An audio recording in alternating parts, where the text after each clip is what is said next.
దేవరాజు దగ్గర పనిచేసిన వాళ్ళంతా నాకు తెలుసు. వాళ్ళందరూ బాలాజీ కూడా బాగా తెలుసు. మరి మాకు తెలియని వ్యక్తి ఎవరు? మీ నాన్న పేరేంటి? నారాయణ. నేను నారాయణ కొడుకుని, కానీ ఒక ఉద్దేశంతో కొన్ని రోజులు నా తండ్రిని దూరం పెట్టాను.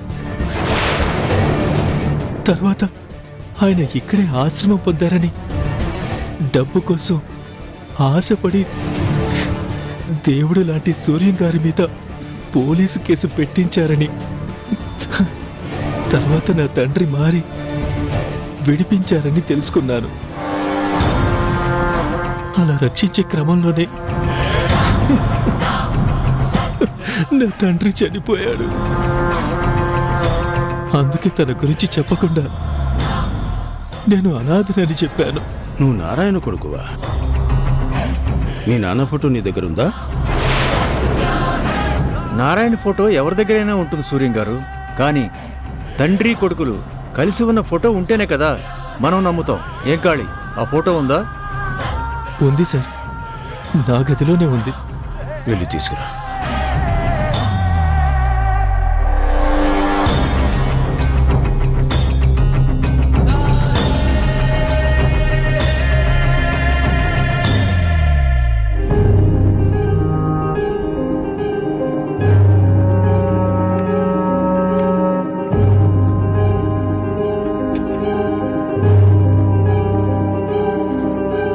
ఇలాంటి అవసరం ఏదో ఒక రోజు వస్తుందని నేను ముందే ఊహించాను. అందుకే మార్ఫింగ్ చేసిన ఫోటోని నా దగ్గరే పెట్టుకున్నాను.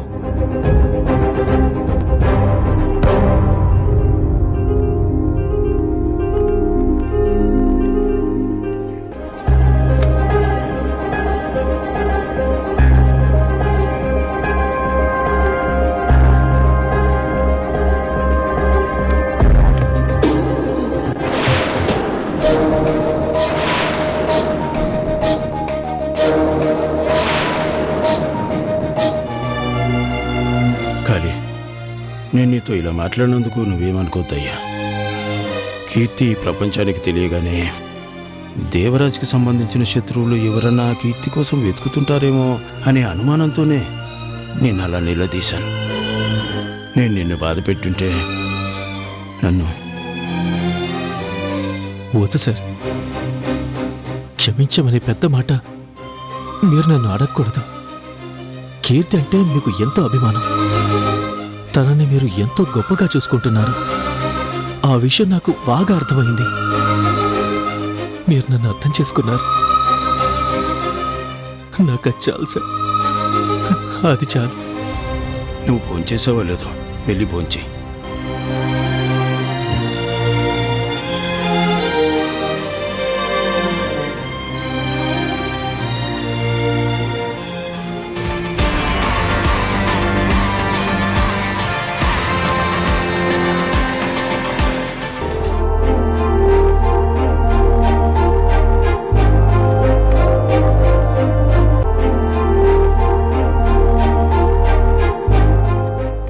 ప్రియా, ఆ బొమ్మను తీయద్దమ్మా, అదక్కడే ఉంచు. ఎందుకు? ఈ బొమ్మ చాలా బాగుంది. దీంతో నాకు ఆడుకోవాలనిపిస్తుంది. నేను ఆడుకుంటా. వద్దమ్మా, వేరే బొమ్మతో ఆడుకో, కానీ ఈ బొమ్మను ముట్టుకోకు. అదక్కడే పెట్టు. అదేంటి తులసమ్మా, ఈ ఒక్క బొమ్మ నువ్వెందుకు ముట్టుకోవద్దంటున్నావు? ఇది కళ్యాణ్ బాబు గారికి పెద్దమ్మగారిచ్చిన ఆఖరి బహుమానమమ్మా. బాబుగారి పుట్టినరోజు నాడు ఆవిడ ఎంతో ఇష్టపడి ఈ బొమ్మను కొని సార్కిచ్చింది. కాని కొద్ది రోజులకే ఆవిడ అందరికీ అందనంత దూరం వెళ్ళిపోయింది. తన భార్య ఇచ్చిన చివరి గుర్తుగా బాబుగారు దీన్ని ఎంతో అపురూపంగా చూసుకుంటున్నారు. పొరపాటున చేజారినా, దీనికి చిన్న పగులు ఏర్పడినా బాబుగారు అస్సలు తట్టుకోలేరమ్మా. అందుకే వద్దంటున్నాను. ఇది మా అమ్మకున్న గిఫ్ట్ కదా, నేనెందుకు ఆడుకోకూడదు? నేను డాడీకి చెప్తాను, నన్ను ఆడుకునేవ్వు. వద్దు ప్రియా, దాని విలువేంటో తులసమ్మ చెప్పింది కదా. డాడీ ఆ బొమ్మని ఎంత అపురూపంగా చూసుకుంటున్నారో మనం కూడా ఆలోచించాలి కదా. దానికి ఏ మాత్రం డ్యామేజ్ జరిగినా డాడీ తట్టుకోలేరు ప్రియా. ఆయన్ని బాధ పెట్టే పని మనము చెయ్యకూడదు. ఆ బొమ్మ అక్కడ పెట్టేసి. నేను ఇప్పుడు ఆడుకోవాలంటే ఇంట్లో ఉన్న బొమ్మలు ఏవీ నచ్చట్లేదు. సరే ప్రియా, నువ్వైతే ఆ బొమ్మ అక్కడ పెట్టు. మనమిద్దరం బయటికి వెళ్దాము. అక్కడ నీకొక పెద్ద టెడ్డీబేర్ కొనిస్తాను. దాంతో నువ్వు ఆడుకో. నిజంగానా? నీతో అబద్ధం చెప్తానా? నువ్వు ఆ బొమ్మను అక్కడ పెట్టి రెడీ అయ్యిరా. వెంటనే షాపింగ్కి వెళ్దాం. అలాగే.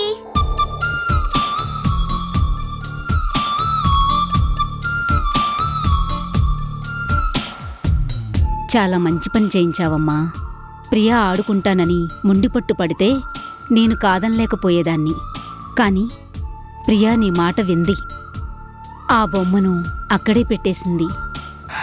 మనిషి విలువ ఉన్నంత వరకు తెలియపరచరు తులసమ్మ. వాళ్ళు దూరం అయ్యాకే ఆ బాధ ఏంటో మనసును తాకుతుంది. వాళ్ళు పంచిన జ్ఞాపకాన్ని మనం ఉన్నంత వరకు గుర్తుపెట్టుకోవాలి. ఆ జ్ఞాపకాల్ని భద్రంగా దాచుకోవాలి. ప్రియా, రా ప్రియా, త్వరగా మనం వెళ్దాం.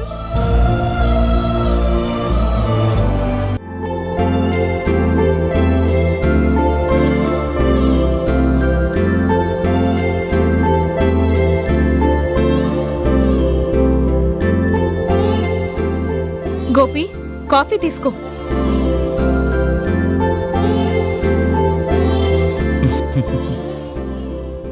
ఏంటి గోపి అంత హ్యాపీగా ఉన్నావు?